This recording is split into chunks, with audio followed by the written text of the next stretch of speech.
Hey guys, today we're going to be taking a look at this iconic case and watch from Seiko, specifically the Alpinist. This one is given the nickname of Shark Tooth, as you can see from the dial, for obvious reasons, but specifically it's from the Prospex line, the SPB 117.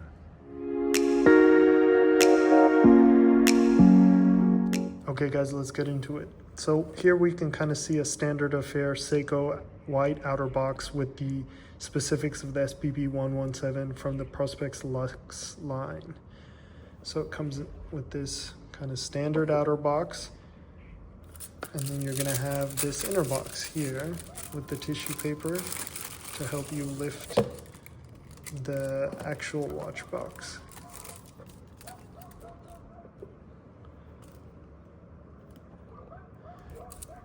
Here you have the watch.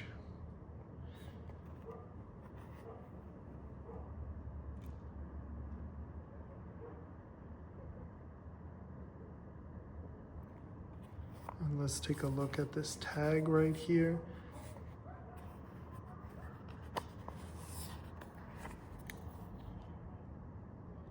With the suggested retail price of $750, caliber 6R35. Again, from the Seiko Prospex line. Like I say in every video, buy from authorized dealer and negotiate. Seikos, unless they're limited, in my experience, you can negotiate. And that's the beauty of watch shopping. It doesn't have to be purchased for $750.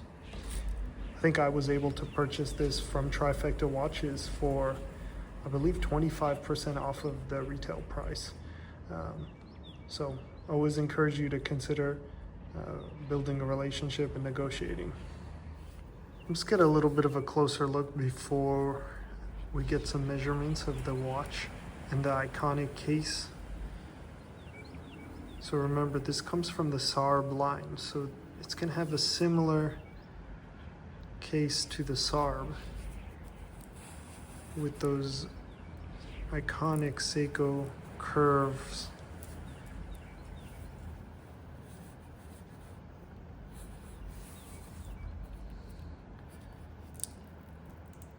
Has a nicely milled scissor clasp and kind of your standard affair 3-link oyster bracelet. I believe all of it is solid. The only thing I would need to examine is the end links, but I believe all of it's kind of solid, your average 3-link bracelet.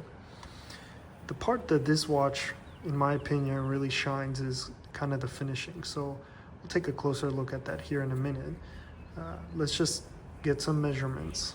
So the case itself, and let's try to hit it at this angle,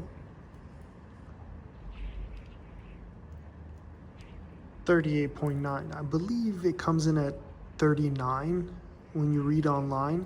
So I suppose it just depends on where they're measuring the case. But from middle point to this point, I get 38.3. It's gonna be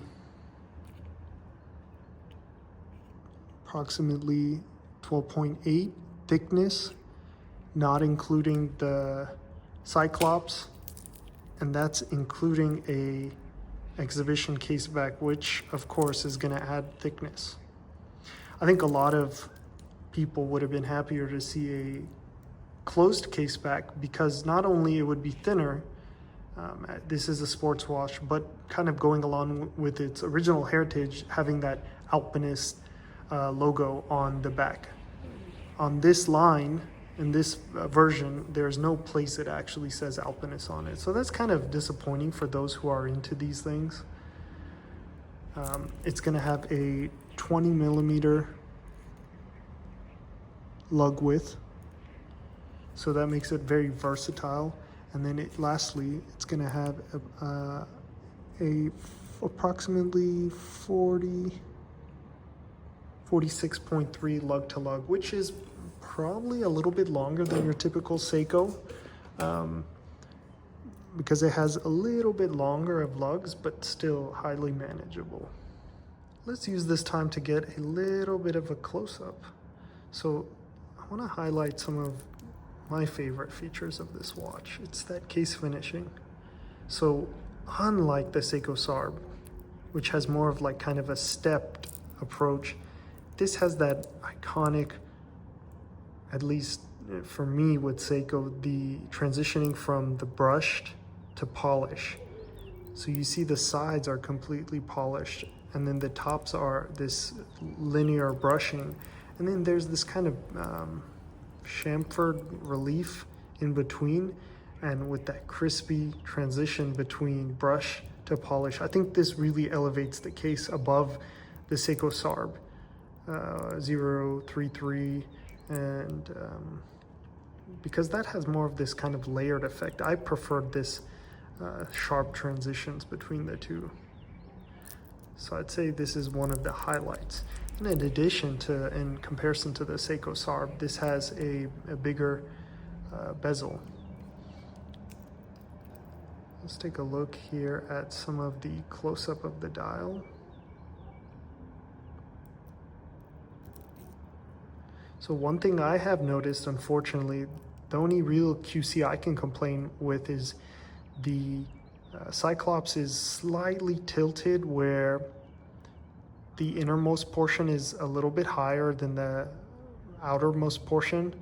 So kind of going from left to right on screen, the right is a little bit lower. So it kind of comes off like a little bit off center, and I don't know, that kind of bothers me. I know a lot of people have complained about their compass bezel alignment, but for me, overall, this looks reasonable. I mean, sure, the north in this position is slightly off, but I don't know, for some reason, there's so much going on with that bezel that I'm not so much bothered by those 1 degrees being off, more so by the Cyclops. Some good things, though, about the dial is that they have actually put a little bit of red in the text to kind of cue back to the original red Seiko Alpinist, or the red Alpinist as people call it. Let's try to get y'all a close-up of the back here.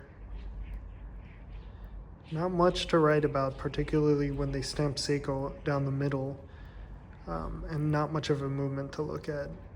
Decoration on the rotor is appreciated though, but otherwise, again, probably would have been happier with an enclosed case back. Let's get a few more macro shots here of that dial.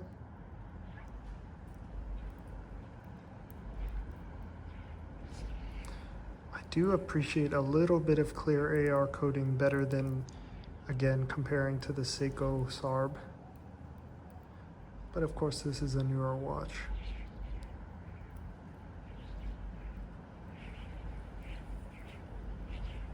Okay guys, my battery for my light is kind of running short, so let's kind of wrap this up here with a wrist shot, unsized of course. So this is the watch on my approximately 6.5, if not slightly larger wrist, depending on my weight.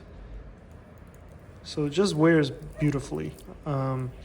You can see from a distance here, lug to lug is no problem. Size of the dial is perfect. Really just kind of a do-it-all perfectly sized watch. A great beginner's watch. Put this on a leather strap. Put this on a sailcloth strap or a rubber strap, or just the bracelet. It's highly versatile. Highly encourage this to consider as one of your first watches. I know the green one is more iconic, but this is probably more versatile. Okay guys, let's get this on the watch EKG, or the Timegrapher. I believe the lift angle on the 6R35 is 53 degrees. You guys tell me if I'm wrong. So I think this movement, like every Seiko movement, has a really wide range of like something ridiculous, like negative 30 seconds to positive 20 seconds, or I think it's a little bit better than that. I'm being dramatic, but I will be with Seiko movements. I'm actually happy if I can just get it positive and like in the single digits. To be honest, I'm happy with that as long as it's not running slow. So again, you know, watch is not totally broken in, kind of been sitting dormant for a while. in this cardinal position dial up, we see +6, +6, +6 with a healthy amplitude of 270 with, again, healthy beat error of 0.3. So we'll change positions here. So we could say 6 o'clock down, give it a time to clear. And of course, positional variance, give it some time to settle. So a nice +7. And you see it's kind of balancing out now, probably going to like +1 or 2 or 0. There you go. Okay, just to keep the video short, let's try to change positions. Dial up, crown up.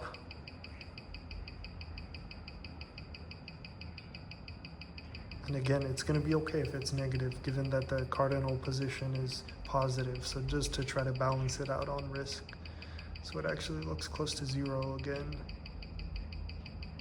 But here, -4, -3 is the first one. Let's give it one last time. -3. Okay, guys. So let's close out here with the Lume shot, if we can, given it's still bright out. Okay, guys, rounding out, let me try to deliver a Lume shot to the best of my abilities, given that it is still kind of light outside and the setup I'm using have a lot of backlight. So just give a little tiny blast. There really isn't that much Lume outside of those hands and these tiny little Lume plots. So Lume is not really going to be the stronghold of this watch, but let's give it a crack.